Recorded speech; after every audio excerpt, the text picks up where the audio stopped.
Someone's underwear. Robert Kennedy, thanks for taking a minute. Simple question. Tucker? It's good to see you. Listen, You're a Bitcoin maximalist. You're Bitcoin forever. I hate this central bank digital currency. Hey, I don't have all the answers, but together, I know we can. Hey everybody, happy whatever day you want this to be day. Got a big throw out to Talk to Me Taylor. Help me figure out how to not have dual audios of myself playing. You know, we live in a dual audio society where everything's like on repeat. Everything's on rinse repeat cycle, right? You sometimes wonder, like, do you even know what time it is? Like, it's like this. I know we're getting to the daylight savings time. Trump's putting it under the bus, which I love, which is, well, we actually won't get rid of it. We'll stay on daylight savings time, meaning we'll stay on the, I guess it's the spring forward, right? We'll stay on the part where we keep it longer time at the end of the day, forever. What Arizona does, like in Puerto Rico. We'll just stay longer nights, shorter days. And it's not really work, shorter days. No, it means the sun stays up later in the evening, comes up later in the morning. I know it's going to suck for farmers, right? Jesus Christ. I was a farm kid 40, 50 years ago. Like, it doesn't suck. Like, it'll be just fine. Super happy that that's where we're going. I think Landy is also joining me because he's pretty reliable. You know, Landy shows up when he says he'll show up. I've had tech issues all day long, so I want to be super clear about that.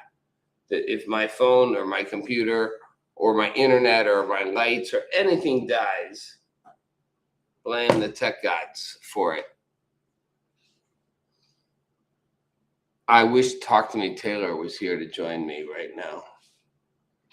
I would love her perspective because she's like a tech goddess. Let's just put it that way. So before I let Landy join this, and I do see his icon backstage, so I'm hoping, Landy, you are there. What an interesting weekend we've had. What an interesting week it's been. Like the cycle, the turn of events. So if I bring Landy up and we talk Iran, which again, probably you're all getting bored of hearing about, it might be like, maybe we do that in 5 minutes of time. Because I can kind of predict the conversation. Rob says, you know, this is what's happening, and Trump's doing the right thing, which he is. And by the way, now Israel's like ready to go there. Like, we've unholstered our weapons. And Landy says they thought about it. They all planned this out. And I'm like, yeah, sort of not. They certainly thought about it. None of this is a surprise to the defense intelligence planners, but this is the outcome they wanted. Probably not what they expected. New strategy, new day. It's chess, not checkers. Maybe Landy and I talk about something different, you know? Maybe Talk to Me Taylor calls into the show and does a cameo appearance on her way to whatever gym she's going to or whatever universe. Let's just bring Landy in. I think it's always better. It's always better, not solo. Hey, Landy. Oh, Landy's got the new Bitcoin monkey. He now has shades, new hair, and a flag behind him. Woo! Yeah, I'm David Gockstein. You didn't know that? Look at me. I'm David Gockstein as a puppet. It is a totally new puppet. Yeah, like it's kind of David Gockstein. Yeah. Yeah, I've even got my microphone. Not holding. Yeah, you got the microphone, you got the hair, you got the flag, the whole thing. Yep. Got the eyebrows going on. Yep. Yeah, the eyebrows. Yeah, the tie and the jacket. Yep. So why did you become a David Gockstein puppet? That's the real question. Oh, you know, so that I can say things as David Gockstein. Like, hey, let me talk. This is supposed to be a show where we have a conversation. Why are you talking over me, Rob Nelson?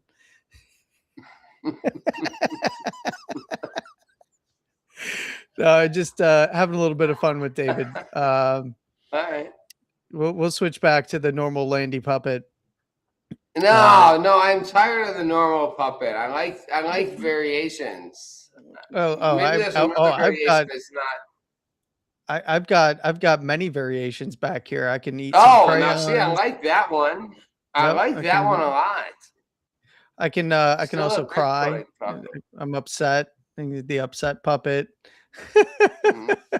You have any without the Bitcoin? Is the only one without the Bitcoin the David It's puppet? the only one without the Bitcoin is David Gokhstein, but instead he's There's got David his pit Goxton's vipers back on. with his glasses. Yeah. Yeah, Yeah, look, so he's so earnest. He's so serious looking. Wow. I kind of yeah, like this one. I kind of like the glasses one. yeah, the pit vipers. This Mm-hmm. is, by the way, this is from the conversation on Mm-hmm. Friday. So when he talked about I having his kind pit of like vipers. that look. Yep. Yeah. You know, No, I like it. but I gotta be me for this conversation. No, So no, no. I'm tired of gotta the. be the puppet, the deep state puppet, the entrenched beltway puppet, the have worked in way too many offices in DC puppet. So That's this one, huh? All right. that's this one right here. That's me. With the Bitcoin crown. Yep. Well, you got to break free from the system, What if right? you actually just were you? What if you just put you on? You know, then people would What know if who we I actually am. saw you? Then people would know who I am. So that's not in the best interest of me. And I'm always about it, what's in the best interest of me because it's all about me, a little puppet. Well, I'm the puppet master, and the PFP is what I'm puppeteering. So, as Rob works on some technical issues back there because he seems to have muted himself. I Um, muted myself. They weren't yeah. technical. They were deep emotional issues, kind of like your Oh, Bitcoin I see. puppet. Yes, yes. So, hello, Taylor. I saw you a little bit earlier See, there. see, Yeah. So, she's here and gone. Like yeah, I already read the room. Like here and gone. but when it comes to the Iran situation, nothing's really changed, right? Like nothing substantially has changed. So there's not really that much to talk about. I think you're Mm-hmm, starting to see what it was that you wanted to see. You remember you had said, like, I want to see them hitting infrastructure. I want them to be doing these things. mm-hmm, When is it going to happen? Well, now we're seeing bridges and power plants being taken out mm-hmm, across their country. And, we'll see what comes of it. It's kind of a play it by ear, day by day thing. Action has been increasing from the United States, and mm-hmm. Trump has officially notified Congress. So the 60-day clock has started. So, Right. now it's about, what is going to be the outcome of this. But realistically, even the media is not focusing on this. The media is focusing No. on really driving the direction of the upcoming elections, right? They've already Mm-hmm, shifted into that mode. And this is the mm-hmm, mode that, this is the time period in which, mm-hmm, is fairly normal in terms of cadence for shifting into that mode. mm-hmm, And, one of the big things is we're going to start really seeing polls tighten up. And mm-hmm, I really don't think I know you might have the opposite, and I think you have the opposite view of me on this. Um, and that is that right now, with the state of the elections, as we begin to see things start to ramp up through the summer coming into fall, I don't think the Democrats have a coherent message, and they seem to be really intensely infighting right now. And if they don't get that sorted soon, they're mm-hmm, going to give up their advantage because they do have an advantage, specifically in the House. I don't think they have as much of an mm-hmm, advantage in the Senate, but in the House, they certainly do have opportunity to seize on, but they seem a little busy fighting with each other right now. And Democrat voters are getting a little antsy over this.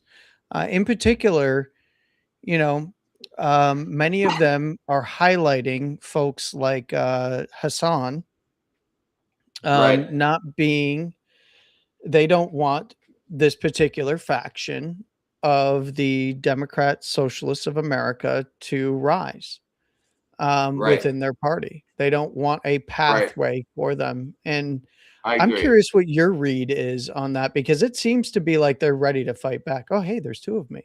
Hey, look at that. Two Landys, two Bitcoin Wow. monkeys at once. This is unexpected. It's like a treat. Pretty amazing, right? When you get two Yeah. Bitcoin monkeys. Yeah.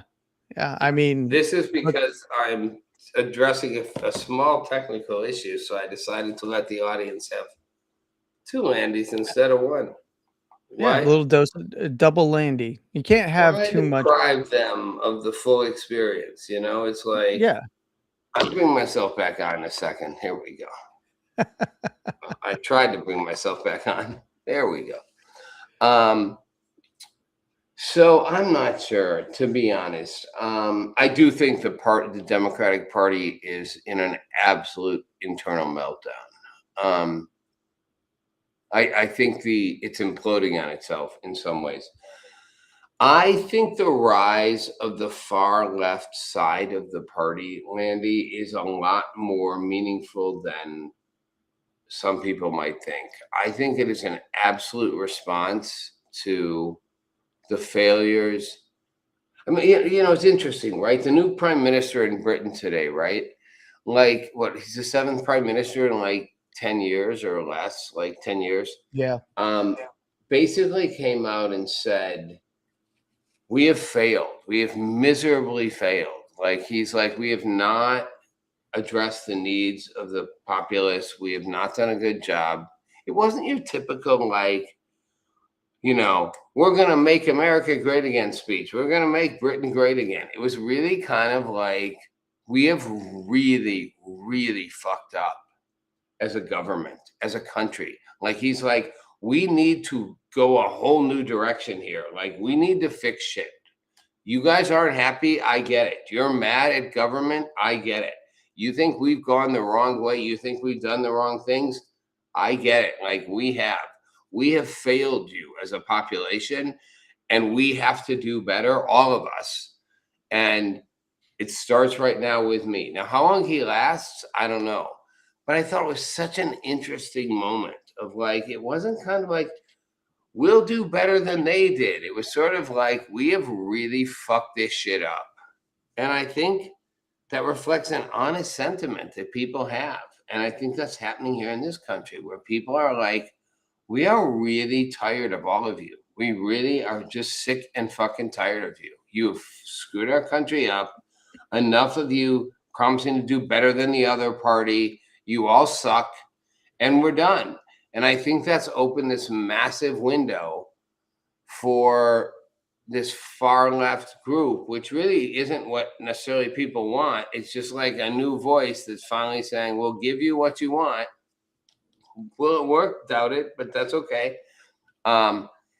And I think there's an equal effect happening on the other side that we haven't seen yet. So that would be my take. I think we have not seen the boomerang on the right, which is so tired of all of you. So tired of Mitch McConnell hiding half dead, and literally, you've got, like a major Republican senator coming out and saying he kind of needs to show up and say where he's really at. It's like, wow, how have we Yeah. gotten to this place? Yeah, it's concerning when you have a senator that has not been there for quite some time, but yet still voting.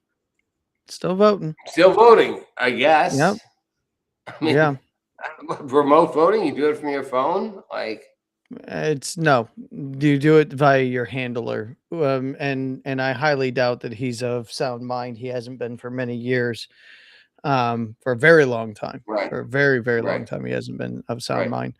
Look, there's a lot of problems on the Republican side, but when I look at the lay of the land, I think the Democrats have a very thin bench, which is why it is so easy for these DSA candidates to work their way in. Mm-hmm. I mean, we Mm-hmm. just had in Michigan now Yeah, The yeah, push, yeah. or I'm sorry, Wisconsin. I'm mistaken. Oh, Wisconsin, not Michigan, but Wisconsin, with the Francesca Hong, for Democrat governor nominee, right? So you're getting a lot of these DSA candidates have a clear path because the Democrats are providing that opening. hmm, Yet the the values of the typical Democrat voter do not align with these DSA candidates. And I think that many Democrats are just beaten down to the point where they're not even going to show up anymore. And I think hmm, what eventually what this will result in is a lot of these DSA candidates getting these nominations. But I think that the further on down the line, while some will win, I think the further on down the line, the more that this happens, we see hmm. more Democrat voters leave the party because Maybe, many maybe. don't identify with it. If you look at the typical Democrat voter, um, you're going to get the Democrat voter that is just anti-Trump, right? And I'm going to vote for anybody and anything that is going to demonize Trump and run against any of his values and any of these things, right?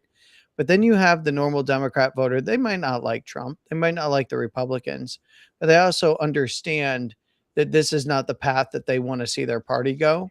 And when the party leaves you, and much like for a long time before Trump, many people in the Republican Party felt like the Republicans left them, right? Hmm, And that's why Trump was so accepted into and hmm, Trump is not a typical Republican.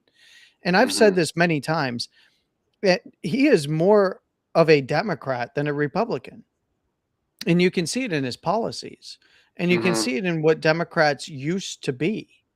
And it really is a case of the Republicans left their voters behind, left the door wide open for a Trump comes in, he has a cohesive message that really is more of a centrist message than I think many really understand, even those in MAGA. Like, I don't think they really even understand how centrist that message is in terms of policy.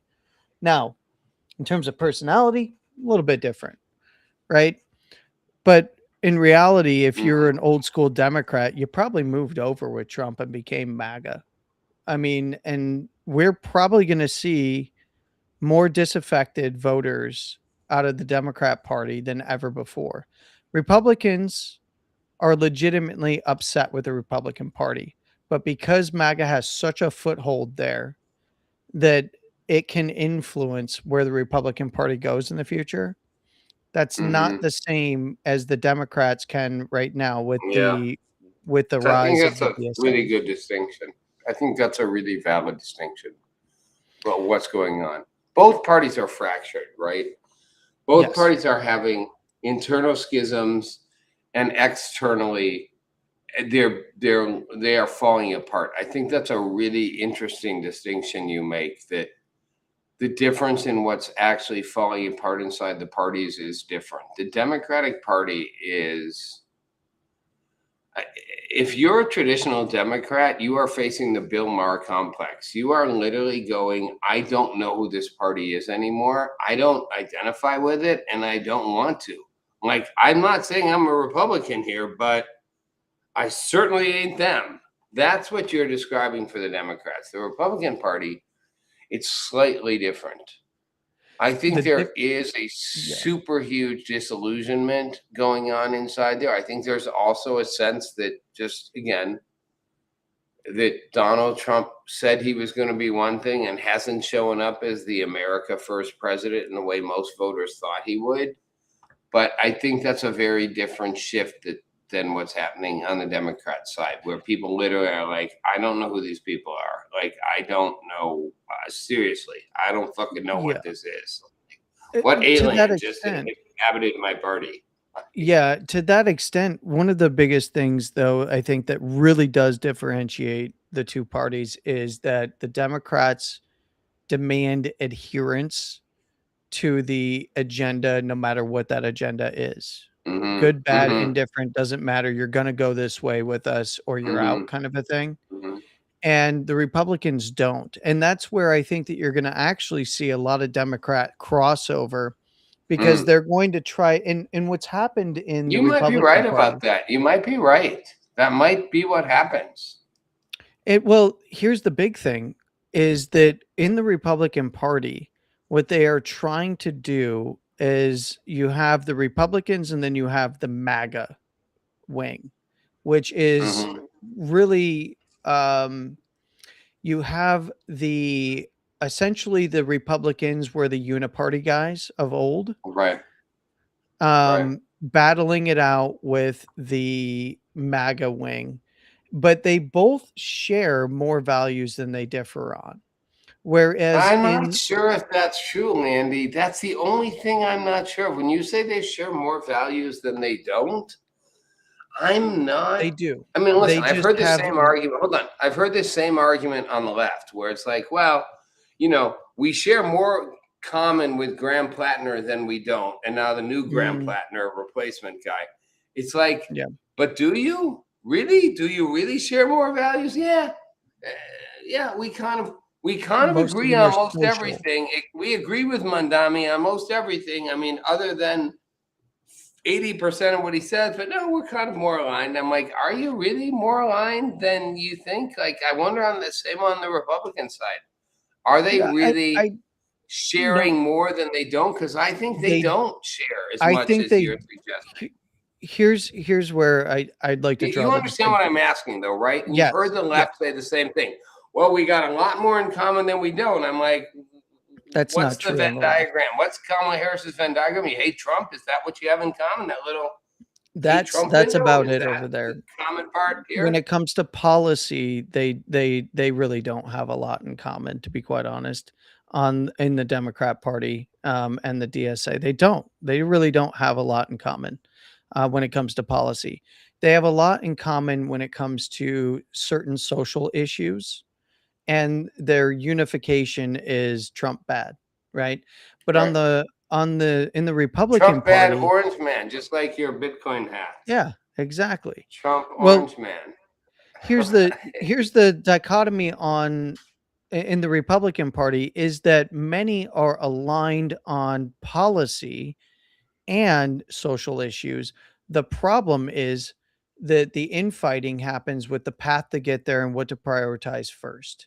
And this Mm, is where you had the Marjorie Taylor Greens and the other folks in that kind of MAGA movement that wanted to move it in mm-hmm, a direction where the prioritization was America first and nearly America only.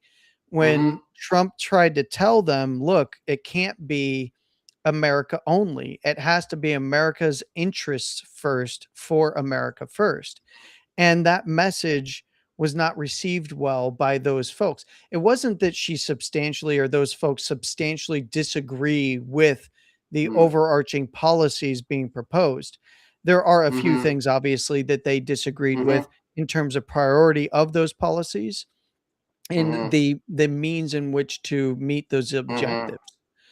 And this is where I think that we're gonna see this rear its head in 2028 and 2032 in particular, because as we have some of this new crop, and this is I'm sure you saw the article about the younger generation latching on to Yeah. Nixon. Um, and I think this is where the younger generation, I don't believe there's an upheaval happening with, and I'm going to use anecdotal evidence, but there's plenty of non-anecdotal evidence when it comes to the younger generation. I'm talking about 16 to 18-year olds. I've got a bunch of my nieces and nephews that just graduated high school this past year, right? Coming into summer, they're on Mm-hmm, summer vacation. They just graduated. They're looking at, college, trade school, starting their lives, right? And um, one of the things that they and I talk about, right? They know Did where you I actually get stand. to see you like in real life? Do they see Yeah, you yeah. like I'm actually hey? a real person behind here. And One of the things that Wow. Wow. I I talked kind to of them want about. to, I kind of want you to be doxy. I kind of want to like one day see the real Andy. Do Like, you did you it's funny because I know you don't have time to watch the show, but even David said, out of all the people that I've seen, I've never seen Landy. I know. Like, what's it going to He's never take for even you to seen me. just put a, I mean, The funny at part some is, point, Rob, Mandy, I was doxxed for a long hold on. time. At some point, don't you need to step through this wall and just be like, here's who I am? Like, don't you at some point, everything you're saying, smart, thoughtful, at some point, don't you just have to be like, here's me? I'm not hiding it anymore. Like, yeah, my family knows who I am. My multiple nieces and nephews, like, this is me. Let What me put it this prevents you way, from Rob. doing I'm registered with Faro. that? I'm You're what? registered. I'm registered. All right. So I'm registered You're with Faro. registered. I am. So What? You're registered what? FARA, Foreign Agent Registration Act. Yeah. Yeah, but okay, so So I'm I'm not sure registered. why that means you can't show yourself. Because there's certain places that I go and certain people that I talk to in which I am pushing for certain things in certain sectors Yeah, for America's interests. And right? so I have to, stay behind the puppet for a little while. But one of Ah, the things that I wanted that to, did not stand up as a good argument for why you can't show yourself, but okay. because there's a whole lot of But the crap that people comes you're with being done. registered to help see who you are, you got to walk into meetings, Yeah, yeah, I do, and they know exactly who right? I am. Yeah, So you walk in the that's room, not they know who that you are. that's for them to know and for the internet to wonder. Um, Look, I do know what I'm talking about. Let's put it that way, and I've demonstrated that quite a bit. I believe, and if I haven't, oh well, too bad. But one of the things that I was going to say to you is, anecdotally, one of the things that I was really, really shocked with is a lot of my nieces and nephews were educated in the California education system, public schools. A couple of them, some private schools, but mostly public school education here. And one of the things that I found really interesting is they see through all of the woke indoctrination that their teachers put them through, and Mm-hmm. they are rebelling against it. They are some of the most Mm-hmm. based people I have ever interacted with. In fact, what I feel like is this next generation, how they talk about the far right and the far left? Mm-hmm. I feel like this woke indoctrination that they've been doing in the schools for many, many years, particularly here in California, which is where the Mm-hmm. blueprint was laid, that was exported to all of these other state education systems and Mm-hmm. throughout the Department of Education, was really taken from what was being done here in California. Yet these kids are rejecting it. They hate it because it was forced down their throats, right? When you have an authority figure trying to force a certain doctrine down your throat, the natural inclination of a younger individual is typically to reject it and do your own Mm-hmm. damn thing. You ain't going to tell me what to do, especially as these kids are getting older. And sure, a certain Mm-hmm. percentage are captured and indoctrinated into the woke ideology, but from the social side of things to the economic side of things, many of them came out, graduated, and on the other side, they're like, it was complete bullshit what we've been told.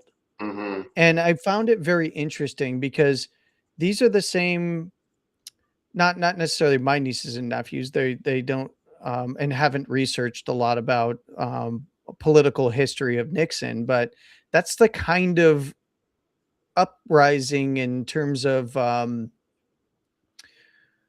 leaders, right? This questioning of what you're being told and what's been done to certain people and why and how, Mm-hmm.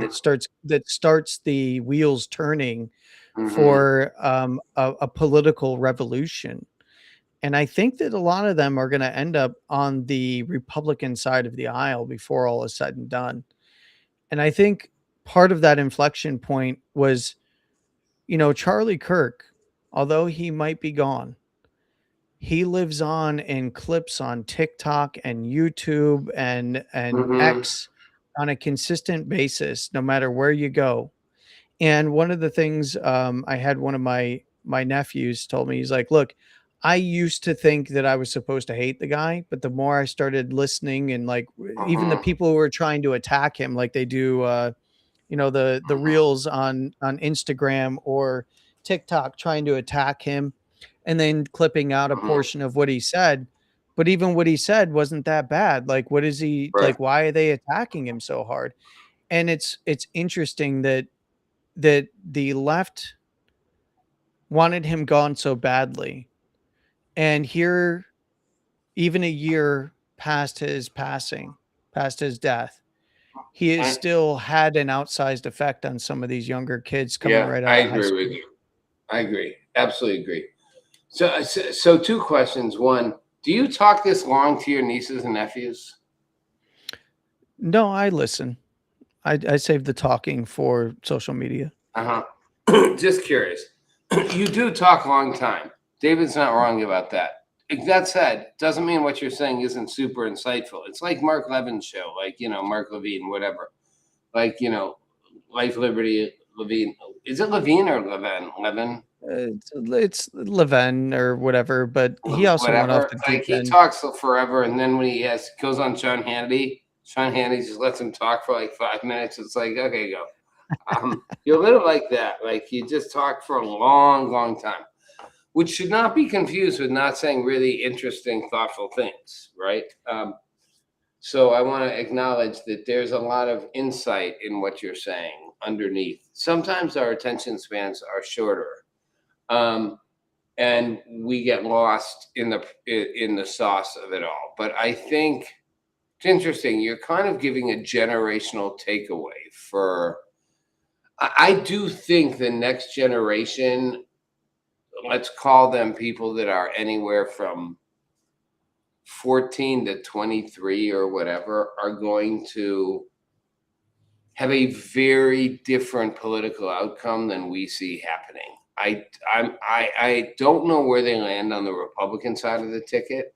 I think they land more independent. I'm not sure if they don't create a brand new party.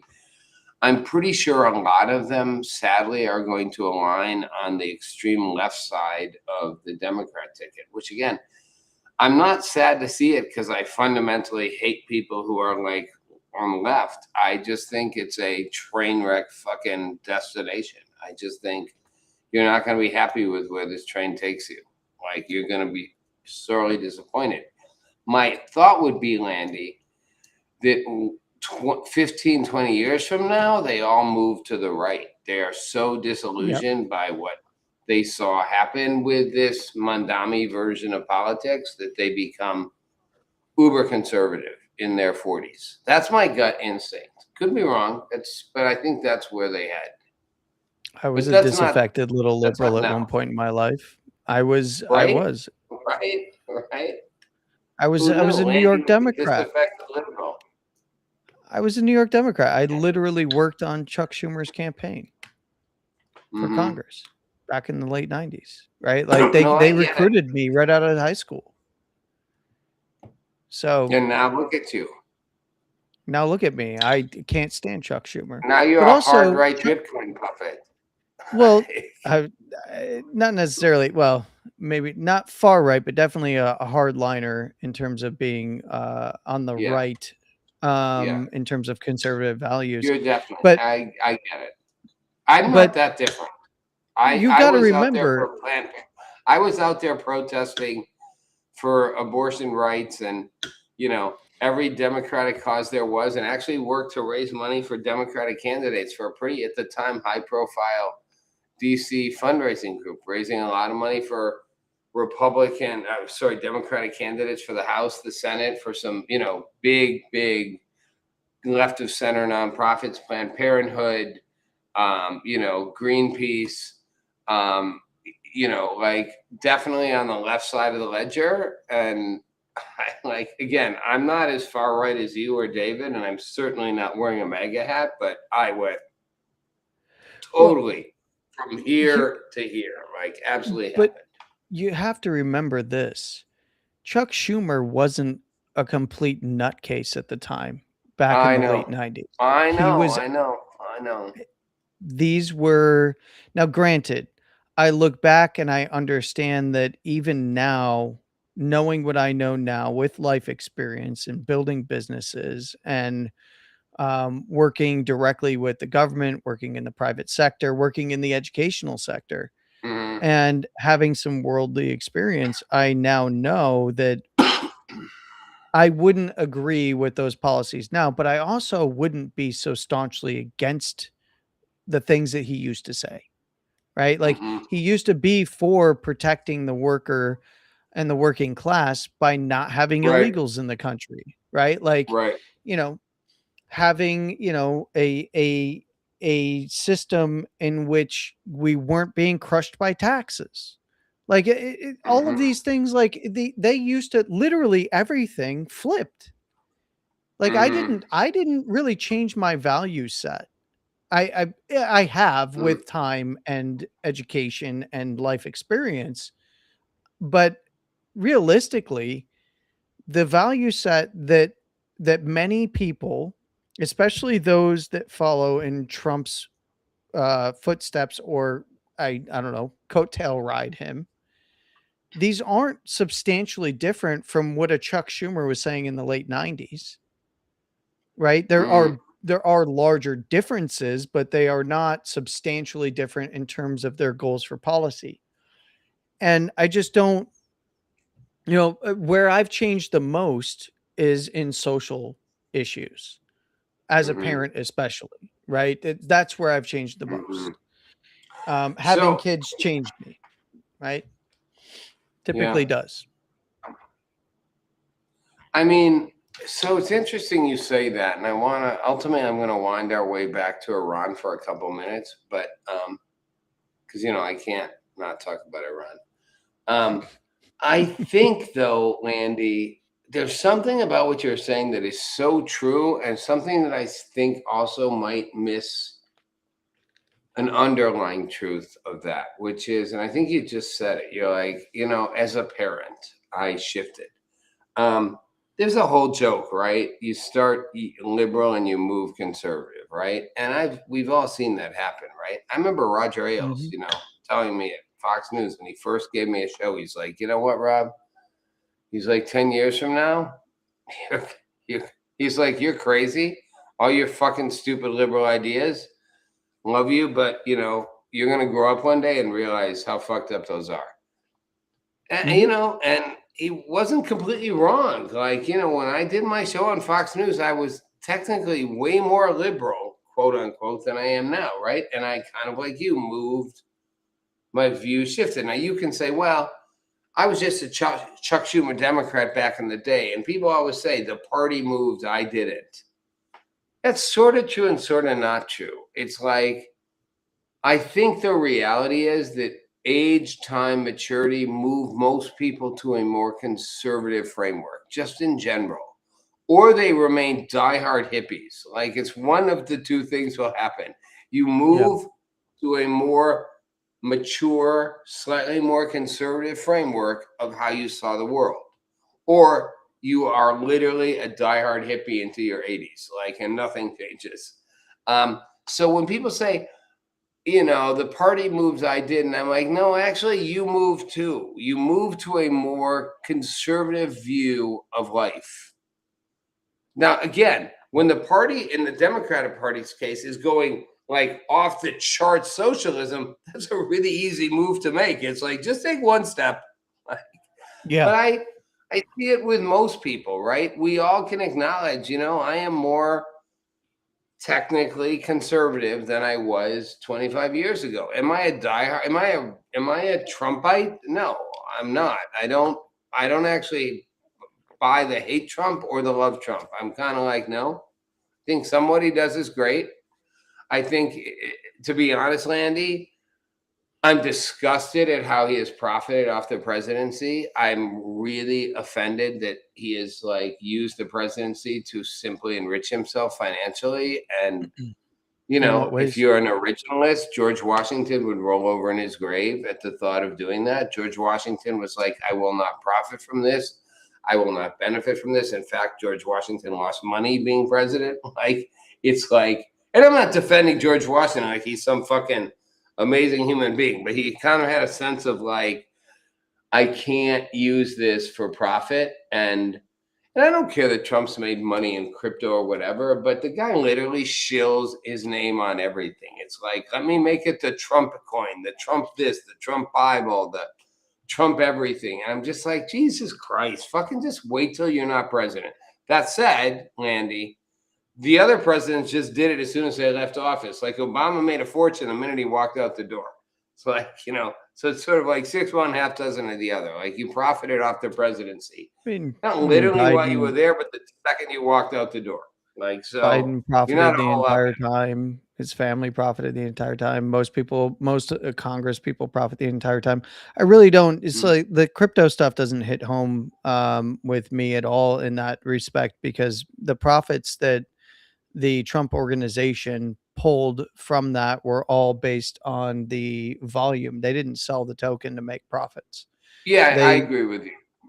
It's not like, so a lot of But let's it's not leave the like they were crypto dumping those profits out tokens of it. out. Let's just take all the other things, right? Like what though? Even him talking about stocks, companies after he bought their stock. Let's do the When did he literally the buy selling when the did he Trump buy their garbage stock rubbish. though? Buy the Trump watch, buy the Trump coin, buy the this, invest, go stay in my properties. I'm just like, seriously, dude, can you just be president for 4 years and just go make the money afterward? I'm sorry. Like, to me, it's like not that hard. I Not that mean, hard. I don't there's been no direct trading by him. Obviously, the Trump organization is its own Yeah. organization. And by and large, they actually haven't made profit doing any of those things. So they've actually lost money when you actually look at the books. As somebody that is very deeply into the financial sector and analyzing this stuff, it's one of the reasons why DJT the stock is so down, is because they're not actually making a ton of profits. They have a ton of investments out there, whether it be crypto or whether it be in other sectors. um, the branding aspect, a lot of people equate with somehow there's some sort of insider trading or they're profiteering off of these things. It would show on the books if they were doing that via the company, and he's not showing profit personally. The news articles that are out there purposely misrepresent these profits from one aspect of a balance sheet, not the other. It's like, and they've been focusing on the crypto thing. In this regard, this is what I will say is, I'm not happy that they launched that coin when they did prior to him actually Mm-hmm. being inaugurated, because I knew that it would be an attack vector, right? It would be an attack vector for any kind of crypto legislation that Mm-hmm. that Trump puts forward. And I understand the ethos of like, hey, let's set an example of how this can be used. And Mm-hmm. one of the biggest accusations that I've been fighting with people online about is they have this idea that they dumped the token out on everybody's heads. No, they didn't. In fact, they haven't moved any of that token. They've kept their token through all of the unlocks. And other investors, of course, well, they enriched other investors and somehow that's going to make it back to them. Well, it's not making it on their books. So unless Mm-hmm. there's some dark money that they're moving around, where did they Mm-hmm. actually profit? They profited based on I the want to volume interrupt you for a of the second, Andy. I of want to the interrupt you just for a second. I want to be clear. I think here's the pink pen for clarity.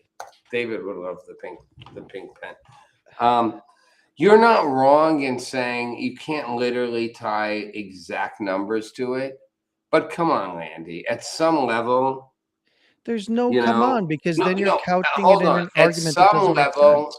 At some level, even though he says he's not managing his investments, here's a guy who's on Truth Social every day talking about everything he does. It's pretty clear. I'm Yeah. just saying, just the fucking shit test, But that's like. like saying that Hold on. The Elon Musk shit has $1 test. trillion in his pocket right now, I'm and he not. doesn't. I'm not judging Elon Musk here. Elon Musk is not the president of the United States. At some level, But he worked in the whether it's administration. Nvidia, Apple, Tesla, even what's it, GE Aerospace, is that what they're called now? Whatever. handful of big companies that he has literally talked about, promoted days after it was clear his unmanaged accounts bought major amounts of stock in. The guy's a profiteer, Landy. The guy fucking makes money. He Show me sells an fucking example of watches. this, because Hold no one on. can show me He an sells example a of it. fucking Trump Bible. Like, at some point, you got to be like, this guy puts his name on absolutely everything Sure. and sells it. Like, But he's been doing doesn't that make for him a his bad entire president. career. Doesn't make him a bad president. Doesn't mean he's not making good policy decisions. But at some level, people are like, no, he's not. I'm like, the guy's literally fucking shilling a Bible. Like, you can't get any fucking more raw commerce. Here's the funny part than the about Trump what you Bible. said. This accusation has been out there, and no one will actually show it because they can't. And that is, oh, his company bought the stocks of the things that he's talked about ahead of time. Mhm. That actually has no one can prove that, because it's not true. And in fact, if you look, they've been holdings that they've had forever. So should he have all of his companies divest in anything that he's ever going to talk about related to the U.S. economy? Come on, Landy. Be honest for a second. I am being Do you really honest. do you really think? Because he can't be both a genius and an idiot at the same time. Do you really think he has no fucking idea what's happening? Like, do you really think? No, like, you're like, his but company. no Hold on, you one said his has company's ever held been him able forever. to show You can't have me. held Nvidia forever. You can't have held Nvidia for more than a couple of years. Do you Are really you think kidding he has me? no idea? What do you mean you couldn't have What? held Nvidia for more than a couple years? That is the biggest. No, that All is right. not Well, true you at know all. what I'm saying. You know They've what? had all right, you know- Apple, Nvidia, Google, all of these different things that you are talking about have been staples in people's portfolios, and not just theirs, for many years. And there's been no examples that anyone can show outside of accusations of a buy that Mhm. occurred before he talked about it. And if that did happen, the Democrats would be everywhere. You would never hear the end of it on television. Are you kidding me? CNN would be special reporting this every other freaking day. These are just BS accusations. Anybody that ever, you can go All right, look at well. the portfolios and the disclosures of when they were filed, and no one can show you that there was a stock bought. Okay, it was bought 4 months You know ago, and what, then he Landy? talks about the I company. don't want today to be an argument. I'm gonna You're just talking say to a guy that literally looks at markets all day long, and I know, anytime but this you comes up, I also laugh. know I mentioned Nvidia. You also know, and again, you can say you can't prove anything, whatever. You know, Trump bought Trump company, Trump investments, Trump whatever you want, bought I don't know how much it was. It was hundreds of thousands of dollars. Might have been $1 million in Nvidia stock.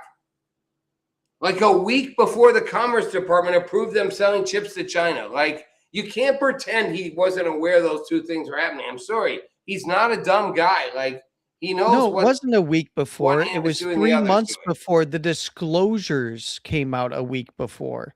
It wasn't that, it was 3 months before that they had bought it. And the disclosure reports that are mandatory to file is what came out a week before that announcement. They had already bought Right. those 3 months before.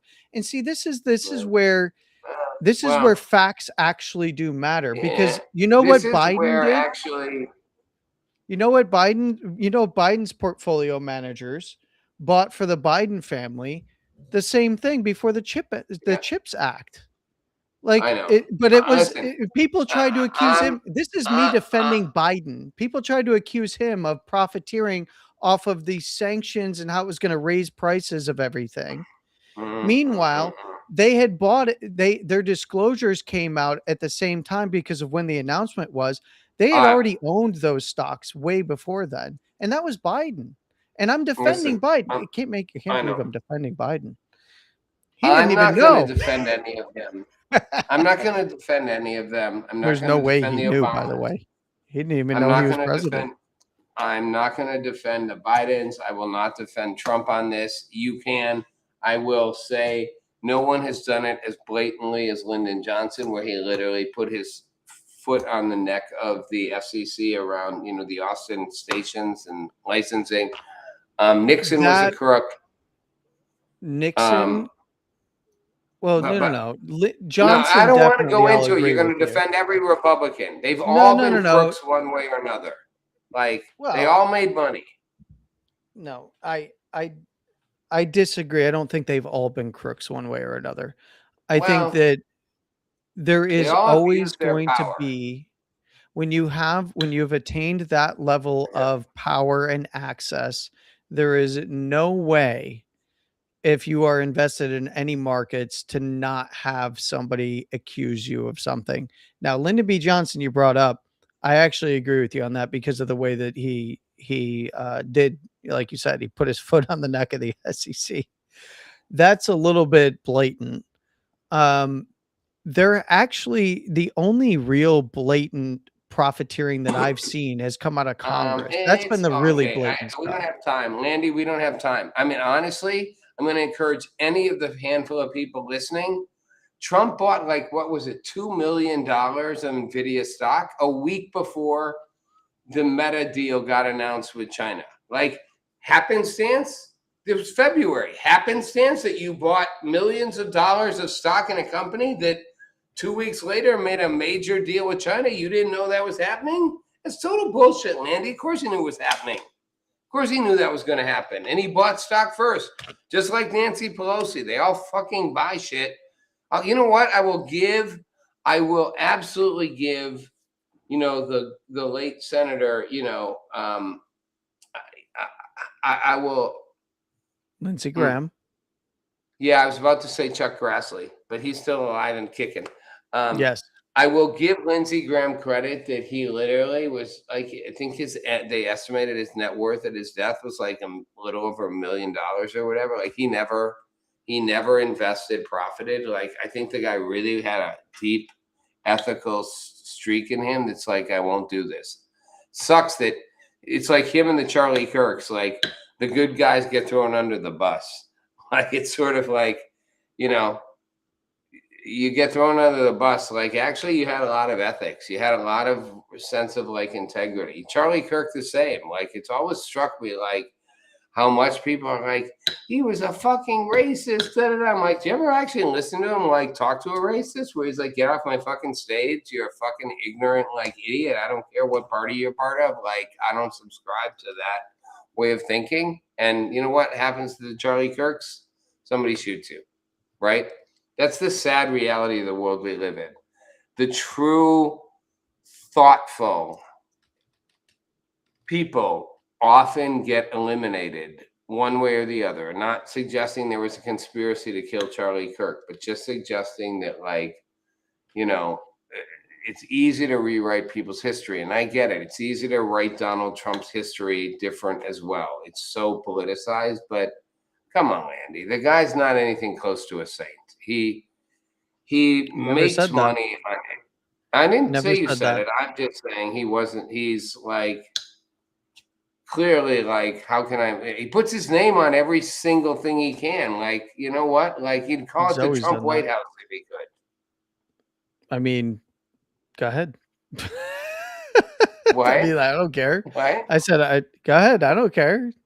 Look, the fact of the matter is, the Donald we J. knew Trump who he was before he got here. Wow. I mean, Landy, can we pivot for 1 second because we only got 2 minutes left? Can we do the world's fastest pivot into Iran? Because I do want your 30 seconds on it, right? So here's my quick question for you, right? Chess was developed I think chess started in India, but the Persians actually truly fucking mastered chess, right? I mean, it came from them, right? The checkmate comes from the word shamat, which is the Shah, the king, and the king disabled, right? I'm a little concerned that we underestimate how good the Iranians are at playing chess. Now, again, they lose to us no matter what. They can't beat us militarily. They never could. Oh, but they're so good. They will always fucking lose gun to gun. But they kind of figured out we can really fuck shit up with a lot less than we need. And, we can really make the fucking world a messy, ugly place. And we're really good at fucking playing chess. Like, we don't need our queen. You can win chess with a rook and a pawn if you do it right. Like, we can avoid checkmate for really long time. Am I crazy to think that's kind of what's going on there? Look, one, you overestimate what Iran actually is, in my opinion. Iran But is not the chess nothing. part. Persia did truly develop chess. Yes, but not the current iteration that is in control of Iran. Those guys are not chess masters. What they Okay. are is cockroaches. And when Wow, I love these exterminating words. I love the cockroach in them. I love it. when exterminating cockroaches, I love you it, have Randy. to You're tend, talking my language. Why you not say you this when David's on with a you cockroach have to you club? you have to tent the place just like you would if you had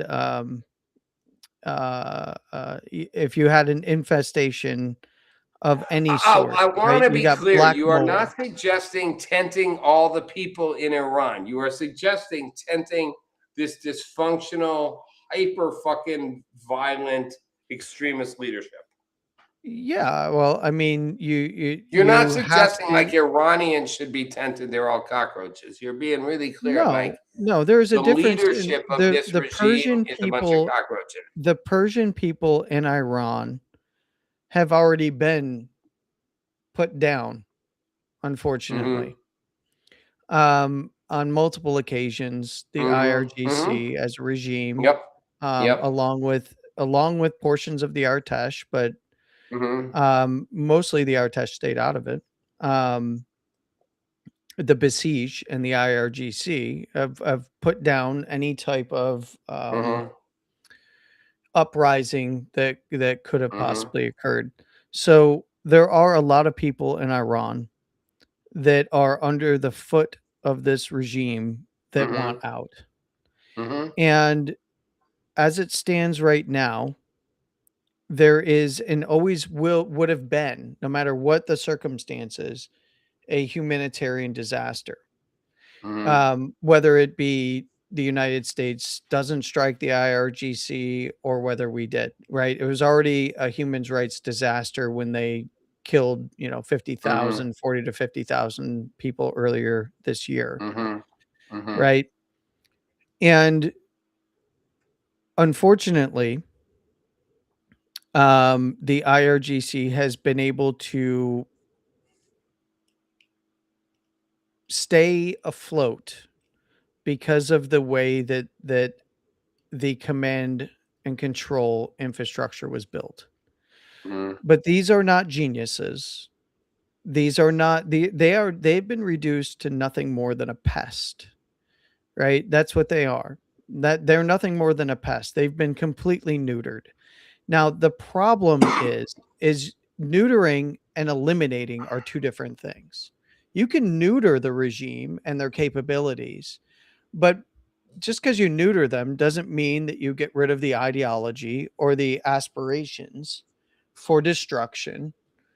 And in this case, you have to find a path that will not cause a further humanitarian um, a humanitarian disaster, quite frankly.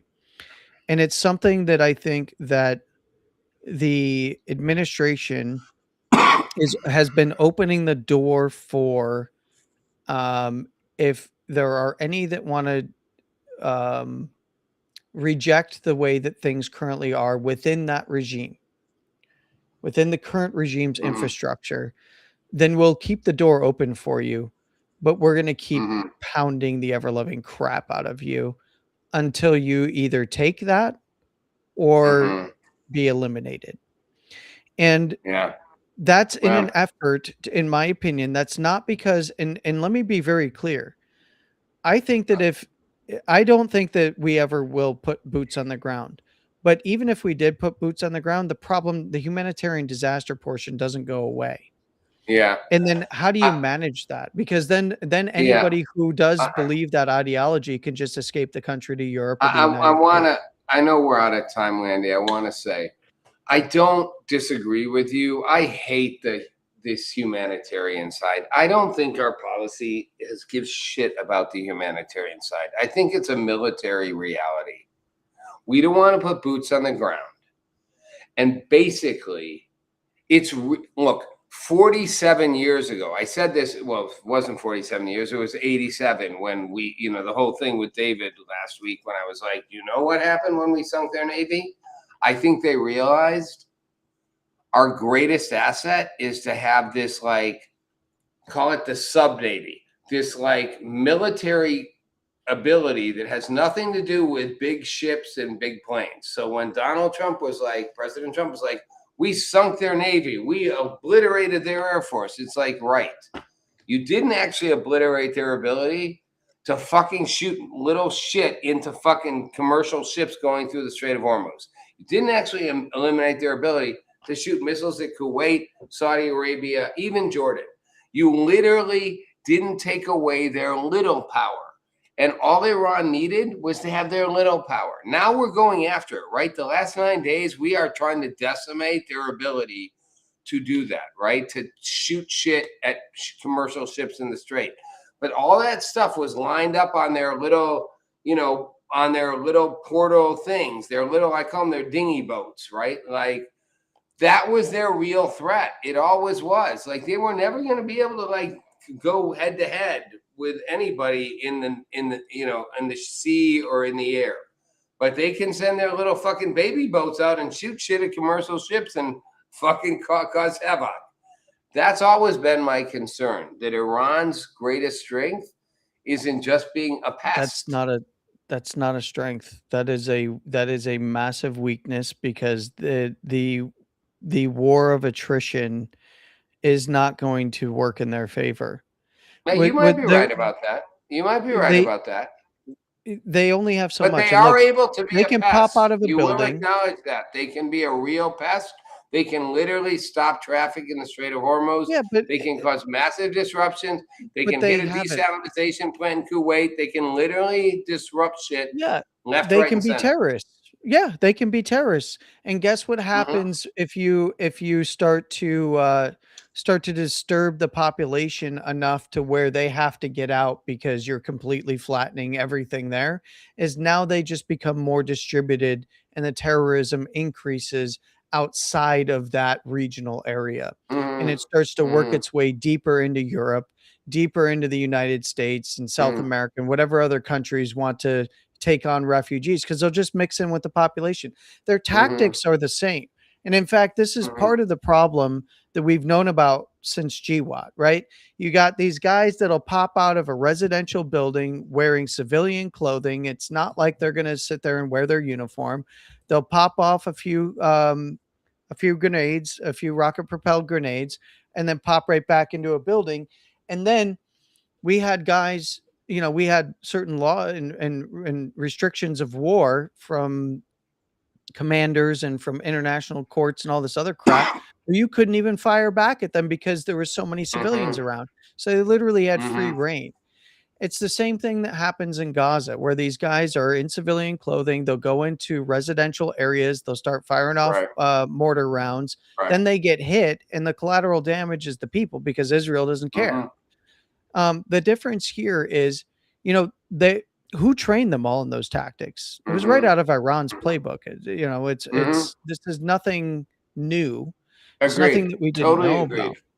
Yeah. So realistically, what is the path forward? The path forward is that you just keep hammering them.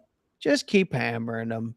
And anytime that you can get another opportunity to hammer them, you hammer them twice as hard.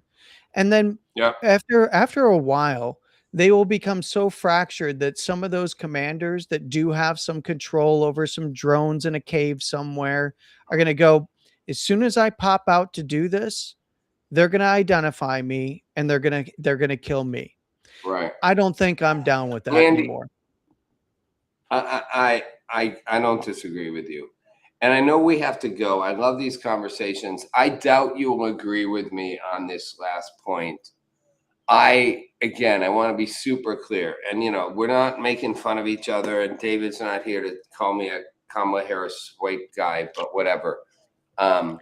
I do actually think that we thought, based on a lot of understanding of how Iran operated, what we did in the 80s when, Operation Praying Mantis, what we saw before that, I do think they thought if they cut off the head of the snake and decimated most of the resources around it, they would collapse the regime. I do think when this initial military assault happened, Epic Fury, that they thought if we destroy their command and control centers, if we destroy their leadership, if we decimate most of their military assets, again, you can tell me, I'll give you the last word here. You can tell me I'm wrong. I think they didn't realize that Iran had planned for having their centralized authority killed and made sure the little outpost could operate all by themselves. Wouldn't need anyone to tell them what to do. They'll just fucking start shooting shit. I think we didn't quite realize how resilient that was, which I think is now why we're going after all the little outposts. We're like, let's take every fucking little thing they have out along the strait. Let's take all their operation pieces out. I think initially we did think, cut the head of the snake off, kill everything under it, decimate all its resources, it's going to fall apart. And it was like, oops, except it's like got an auto command to just fucking start shooting shit everywhere. Am I totally wrong in that? Am I half right?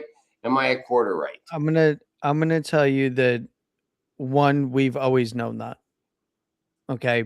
We've known this for a very long time. We've known this since the early days of GWAT that Okay. this was their play. And here's where I just want to hear, I want to hear one part of you like, yeah, you're a little right, Rob. That's all I'm asking, man. It's not a big ask. I really think I'm just gonna take a think little, that I'm going to infect your brain like a parasite with this.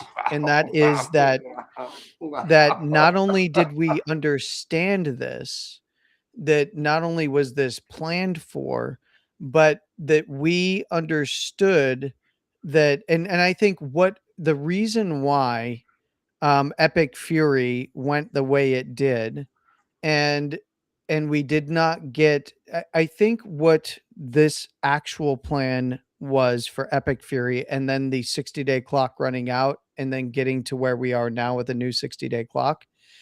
I think that this was all strategically planned to do a multitude of things. This has less to do with Iran because we know, Rob, we've been doing this for a long time. We're not stupid. So you're basically like, no, I won't even get like your no, not even. I'm not even giving you a pity party. Yes, wow, because we have known this this fucking since the girl early walking out. days. Yeah, you're kind of cute, sort of from the back. Like, Hey, look, I'll give you this. I'll give you this. I think that you're a good guy and your heart's in the right place.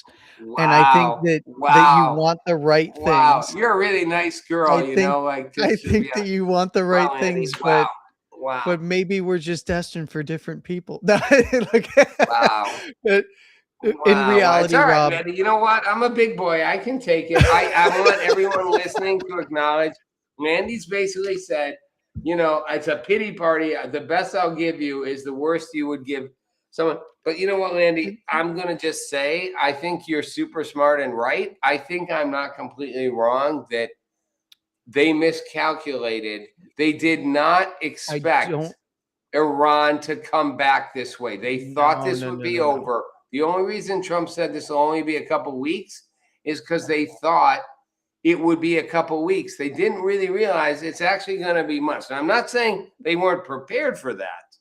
I'm not saying they never saw it coming, but I think they thought this is going to be over sooner than not. And they were like, shit. You want me to be straight up with you? The cockroaches kept crawling. As soon as Trump said that it's only going to be a couple weeks, I knew that he was lying.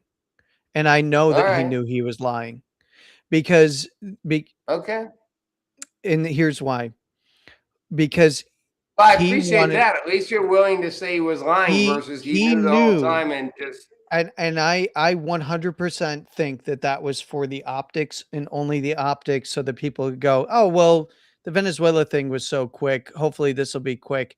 And he knew that there would be a political cost on the other end of this lie. But I think that he lied strategically, because I think he also wanted to lie not just to the American people. I don't even think it was about the American people. I think it was actually about Europe. I think he wanted to lie to make it seem like, don't worry, this is going to be a quick one, Europe. And then when they started to panic and feel the pain, the longer this went on, they'd come crying to him and he'd say, oh, well, now let's put you want to help out. Oh, you want to do this. And I think he wanted to put them in a Mm, bind. And I think he did. I think he mm, did. I think he put them in a big bind and he exposed them for what they are. And that's snakes in the grass yeah. that pretend to be our allies. Hmm. Well, look, I'm not going to disagree about the snakes in the grass comment. Um, I'm Oh going to boy, ask they you, do are, you man. want me? There's such big snakes in the grass. I know. Do you want me to get like for your Bitcoin puppet there?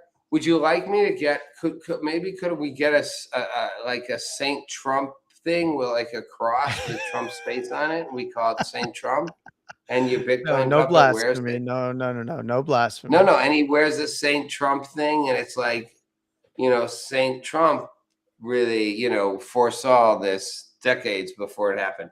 Landy, I love having you on Mondays. We've gone long. Isn't It's your all show good. coming on now? Isn't your show supposed to start right now? It's already out. My show's already out and posted. I pre-recorded. It's already done. All right, It's just an episode, pre-recorded episode. I all right. might start doing them live, but that would require me to actually prepare. I As don't if you're prepare for not any. prepared in your fucking sleep, but yeah. It's always fun to have these conversations, insightful, everything else. I Well, I look forward to appreciate you having me Friday. on. Yeah. It's always great, Landy. And I'm waiting for the day where you just show maybe even just like maybe a picture of you when you were like 17 or something. Like, this is what I used to look like. Like, you know, You want to see me dox on the yourself training a grounds? little bit. What's it? Just something like, an AI version of you 40 years from now. This is what you look like. Then people could actually just see a sense of who we're talking to. I Well, won't I hold my breath. mean, I won't hold my breath. there's maybe some pictures that I could show, but then I would actually have to see. No, actually I don't think so, because some of those pictures are from, no, that would probably be all classified. What happens Um if your fucking nieces and nephews take a picture with you and put it on their fucking phones, their social feeds? Me and my uncle. Rob, I used to be doxxed. I was fully doxxed. There's Well, a very then good reason why I'm I'm not. asking you to dox yourself just a little teeny bit here, like one Nope. baby teeny dox, like baby dox. I am still under contract, sir, and I've got a few years to go. So nope. Uh Can you dox the 15-year-old you? nope. Nope. I actually do not exist on the internet anymore in any capacity. I am simply a puppet, a Ladies poor and puppet gentlemen, who lost everything in a the horrible puppet, boating accident. the Uh, poor puppet. He is I the mean, I can he show is you the some Thomas pictures Paine behind of the scenes from puppets. the farm. You want to see the He is farm? the I'll show you the farm. I'll take any fucking real image other than the fucking tuxedo puppet with a Bitcoin crown on. I'll take For those that literally don't know, anything. the farm is the Armed Forces Experimental Training Activity, it's US reservation under the Department of Defense. So I'll take um fucking anything, Landy. Literally, I'll take an image of your childhood home. Like, hey, here's you know where I what? lived. We can meet at the point in North Carolina. Wow. Wow. Wow. I'll take biographic data, how old you are, like I'll take almost Oh, anything I can tell you how old I am. I am other than old the enough. smiling. I'm Oh, I'm old enough old enough. to I'll tell you how know. old I am. I'm old enough to this and young enough for that. There won't be an I'm actual I'm date in that. yeah, I'm old enough to know that that Ah, that there's a lot of killing me, things in this fucking world that I killing me. don't know. Oh my God. Oh my God. I'll tell you how old I am. I'm old enough to know that I'm wise enough to not have been too stupid to be foolish, to not be young enough to whatever. Just fucking Kamala Harris me in a fucking Venn diagram and fucking put me into the like metaverse. Jesus fucking Christ. Love talking to you, Landy. It's always great. I always have fun. Thanks, Rob. Thanks for having All me right, on. man. I'll see you on Take Friday. care. All right, see You you too. Friday. Bye.